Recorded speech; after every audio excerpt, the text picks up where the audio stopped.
are talking. Here's what's trending on the Ricky Smiley Morning Show. All right, y'all, 25 minutes after the hour, y'all. I'm so excited, man. I'm so excited to have Judge Hatchett on. Listen, you love to see her on Courtroom TV, but beyond television, she is also a respected attorney and author, and she continues to use her voice to speak on important issues happening in our community and across the country. Please welcome Judge Hatchett, y'all. I am so happy to be here. Yes. Oh, I'm happy to be here. Happy to have you. Thank you so much for coming, getting up early, because I know this is pretty early. Yes. But you know, I love you. I absolutely love you. Yes, we love you too. And I just want to, what do you, just to start out, what are you doing these days? Like, yeah, people say, well, when you're going to retire, I'm not going to retire ever, right. ever. And Ricky, I am celebrating 25 years on television this year. 25 years as Judge Hatchett. So, I thank you all, because you all are the people who made that possible. I do not take any of that for granted. But I'm also practicing law here in Atlanta, but taking cases all over the country. I'm of counsel with Stuart Miller Simmons. I'm doing wrongful death, catastrophic injury. And, of course, now I've had my emotional legs back under me. I'm taking on cases of maternal death because of my own situation with my daughter having tragically died, as you so well know. And then we're going to take on these cases. Oh, I appreciate it. It's been almost 10 years now. But she died after giving birth. And then also really going after these sex traffickers. So we're handling some civil cases against these people who are harboring and helping to sex traffic these young women and boys. And so, you don't want to play with me, because if I show up in court, I mean business. People forget I did the Philando Castile case, that wrongful death shooting in Minnesota, which was the precursor to George Floyd. So I'm whatever doing became what I of that, Judge Hatchett, because I was really tore me up. I followed that whole case. What was the end result? And so to remind our listeners, that was the one where the girlfriend live streamed him being shot to death. Right. And ended up settling. It was actually a village, a kind of a suburb of Minneapolis. Had it been in Minneapolis, it would have been a bigger deal. But the mother was tired, and we settled that case. I wanted to take that case all the way to the Supreme Court, because I thought that would have been the Brown versus Board of Education comparable for police killings, because that was the first time, Ricky, ever in the history of Minnesota a police officer had ever been charged with a shooting. Ever. So the police officer did get charged in that shooting? He did get charged and got off at trial. Oh. I spent almost a year in Minneapolis working on that And case. Philando Castile was a legal gun owner. He was that a legal. told the police that he had a gun. He was a legal gun owner that told the officer that he had a weapon. Right. And he was giving them the opportunity to take the weapon, and things just kind of went left. He unloaded 8, count them, 8 bullets, hollow point bullets. One of the hardest things I've ever done in my life was when they pulled that slab out, and I had to see that young man's body ripped apart. I'm a strong woman, but that was horrible. But we fought that case, and they were saying, well, we've never indicted a police officer. I went all the way to the U.S. attorney, which was Loretta Lynch at the time, and got the feds involved in that case. But the good thing is, and I know we don't have much time, the good thing is that I did get open an evaluation for stops. So the Fed then started investigating all these stops. He had been stopped 43 times in that small community by police. 43 times. Where's that police officer now? He's not back on nobody's police force. Oh, listen, got a lot of money from the union, he sat for a year with full pay at home. He then got these GoFundMes. I mean, he's living large. Yeah, white privilege. White privilege. Well, Judge Hatchett, on a lighter note. I want to congratulate you on your new book, Go Girls. Now, it's an alphabet-style book designed to encourage young girls, honey, to dream boldly and confidently about their futures. And that could help some of these girls on this show and all around the world. Okay. So, you know what? Bottom line, this book is dedicated to my dad.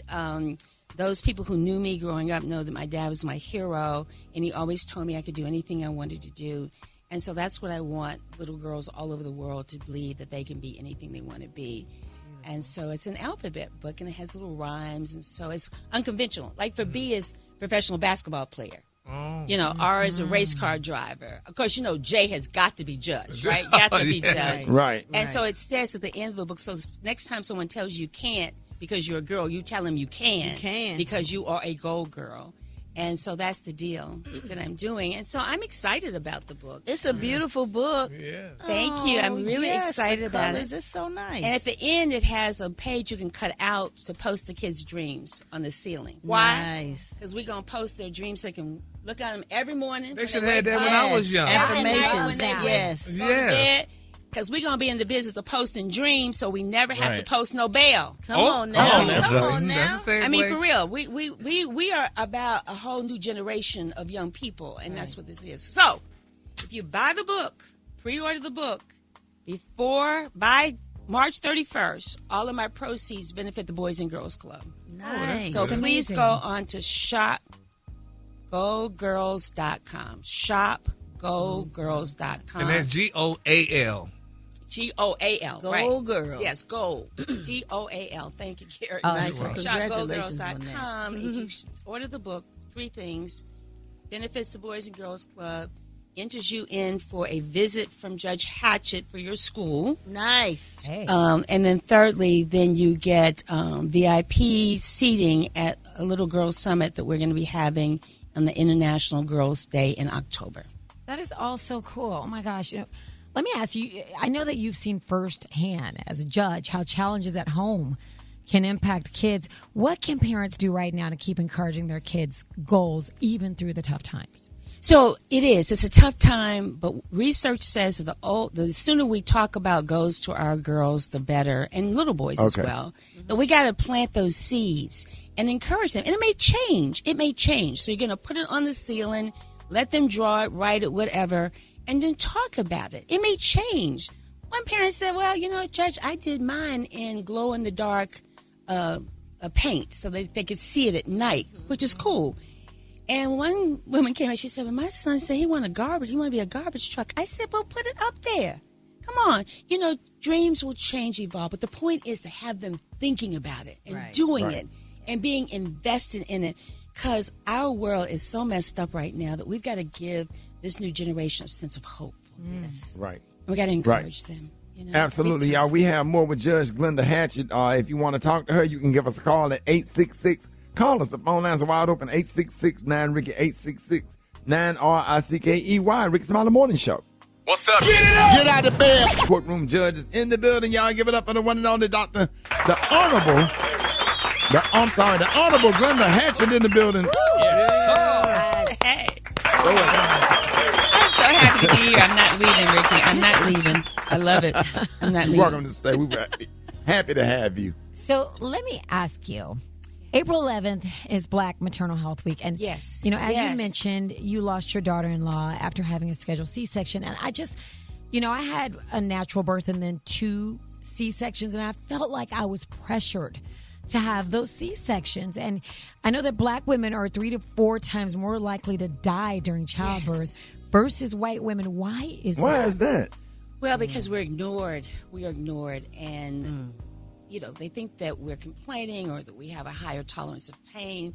Remember, Black women were used experiments. We know about Tuskegee. We don't talk about what's happened with Black women, where they would literally perform these operations on us with no anesthesia, just to see how we would react.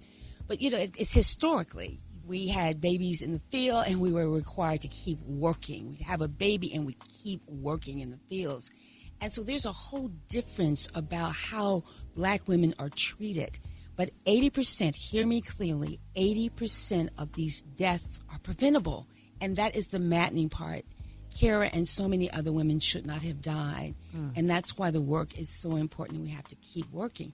And that's why I'm going to be taking on some of these cases, too, because we have to hold people accountable. Judge Hatchett, and this is particularly relevant to me right now because me and my wife, our daughter is expecting in the next 4 weeks. Okay. And she's 24. She's a type 1 diabetic. So she's been monitored very closely for somebody like us who has a person in our life that's about to have a baby, that's a black woman. Yeah. What should we be particularly watching out for? Watch everything. Watch everything. Make sure that you or somebody is in there with her continuously if things start going left.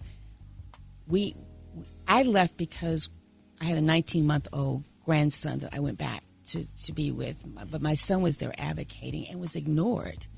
And I carried a lot of guilt because I left the hospital really not knowing that she was in that kind of crisis. Right. I would have turned the hospital out. I mean, let's just be very clear. I would have turned the hospital out. So the whole idea is to advocate, to listen, to monitor, and do not take no for an answer. There was a black man who ran down the hall in a hospital in New York and was arrested for advocating for his partner. I go to jail for mine. I understand that. I understand that. But that's my point, is that we just have to be vigilant and make sure, talk to the doctors, talk to the nurses, be on it, and keep a watchful eye. And if it doesn't look right, say something. Yeah, we have some phone calls. Let's go to the phone lines. You're on with Judge Hatchett. Good morning. Okay. I just wanted to, first of all, congratulate her. She and I worked together many years ago on a project called CASA. My name is Dee Horn, and I'm just curious for a judge to kind of share her thoughts on how advocacy today can move forward. We had a model back then that worked really well, but I'm just concerned after all those years of doing that work that it may have fallen by the wayside. No. CASA is still very much, we need you. If you have time, please come back. For those listening, CASA is court-appointed special advocates. These are men and women all over the country who advocate for children in foster care and trying to find them permanent homes. And so I thank you for that. We just celebrated 30 years of CASA in Atlanta, Georgia. And so it is still alive, still very much needed, and we need to get these children in permanent places. Thank you. All right, you're on with Judge Hatchett. Good morning. My name is LaQuita, and I'm calling from Long Beach, Texas. And my question is, my daughter got killed 4 years ago, and the DA claimed he was trying to fight for life, but he didn't. The guy only got 30 years for killing my daughter. I want to know if I'm able to file some type of civil suit to get him brought back so he can be retried on the fact that my grandbaby has to go to therapy because she saw the was it more than in front of her, and I wanted to know, is there any way I could bring him back to be retried? We will, if it's more than 2 years, the statute is going to bar the civil suit. And so if it's more than 2 years, the answer unfortunately is no. But people can find me at 404-467-6000 for any other questions. Hey, and we're so happy to have you on. Thank you so much for taking up time. You're always welcome to come back and let everybody know how they can get your new book, Girl Goals, and how they can follow you on social media. Yes, so Gold Girls, so you go to shopgoldgirls.com, and there'll be a lot of links. You can choose which one you want to order it. If you order it before March 31st, all of my proceeds benefit the Boys and Girls Club. It'll enter you into an opportunity for me to come to your children's schools.